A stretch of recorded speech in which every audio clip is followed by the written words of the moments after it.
NGBN TV, a network for men in their 40s, 50s, and 60s, coming January 2024.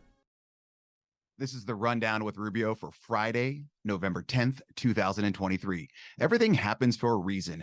An audio recording has been released of Ole Miss head coach Lane Kiffin and defensive tackle DeSanto Rollins after Rollins took a quote-unquote mental health break. This mental health break lasted for about 2 weeks. He had some issues going on with his mind. Okay, everyone does. And he decided he needed a 2-week break. Lane Kiffin finds out about it. Obviously, he's the head coach. He knows what his players are doing. And this meeting that they have, Lane Kiffin just basically says, yeah, you're done. You're cut off. You're cut from the team. We don't need you here right now. Now, everyone's kind of losing their minds over this. And I understand that sometimes people need a break. But if you're at a normal job, you just can't take 2 weeks off. He didn't go to meetings. He didn't go to practice. I mean, he didn't even show up to anything. And you just want to be let back on the team. I understand that you need some relaxation and all that stuff from work or college football, which is basically a job. Trust me, I know I've been there. But to take 2 weeks off and could be completely absent from everything team related, I'm fully supportive of Lane Kiffin on this one. I know he can be a little bit rough around the edges, but he's got to do what he has to do for his team, considering I think they're top 10 in the country right now. So this one's going to court because the defensive tackle is suing them for, I think, $40 million. I don't think he's going to win. And the fact that he recorded the conversation as well, kind of a slimy move. There are winners and losers in life. AP, CNN, New York Times, and Reuters, had journalists embedded within the Hamas terrorists on October 7th massacre. So journalists are doing journalist things, and they're, going undercover and doing whatever they're doing, or even if they were undercover or not. But they knew what was happening with this October 7th massacre in Israel, and they didn't say anything. This is not a good look for them. At some point, you have to put down your journalist hat and put on your human being hat and say, yeah, guys, code red.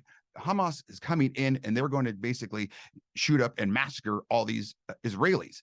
What happened there? So not a good look at all. What do we have next? Accept and embrace. This is a great one. Prince Harry and Meghan Markle were very, very upset about a new Family Guy scene that makes fun of them for doing absolutely nothing. They're basically lounging around. It's obviously cartoon images if you've ever seen Family Guy.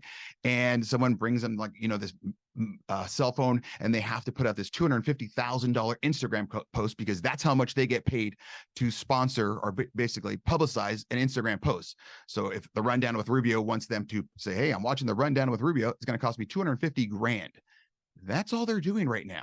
And they always whine and complain on how they want their privacy, but they did a Netflix special about their privacy. It's like, you just accept and embrace that you guys are rich. You have nothing to do. You do a couple public appearances once a month or whatever you're doing, but that's it. Just live off the land. You got lucky enough to be married into royalty. Good God. Working hard is not enough. A new fountain has been unveiled in Vienna, celebrating 150 years of the city's spring water supply. It cost $1.8 million of taxpayer money, and it is absolutely the most ugly thing you've ever seen. Don't get me wrong. I'm not an art guy. I don't understand it, but this just looks like something you gave a 5-year-old or a couple of 5-year-olds, because it's bigger, some Play-Doh and said, hey, man, make a big fountain. It's just coiled up. I'll have a picture of it the entire time on this.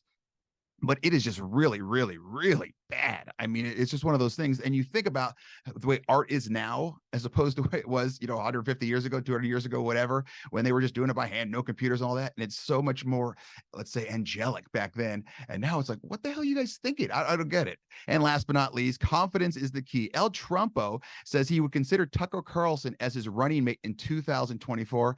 I'm all for this move. You know how many people have TDS, Trump derangement syndrome? They have the same amount for Tucker Carlson. And Tucker Carlson is one of those people that everyone, you either love him or hate him. And those that hate him, they don't really have a reason why they hate him. They may think they hate him because he's, telling lies or stuff like that. And every once in a while, don't get me wrong, I'm sure he's spun a yarn here and there, but the guy just has basic common sense. And that's one of the things that El Trumpo said he really likes about him. So I say, I'm all for it. Do what you got to do, El Trumpo. All right. If you have any questions, you can email Rubio at therubiomethod.com.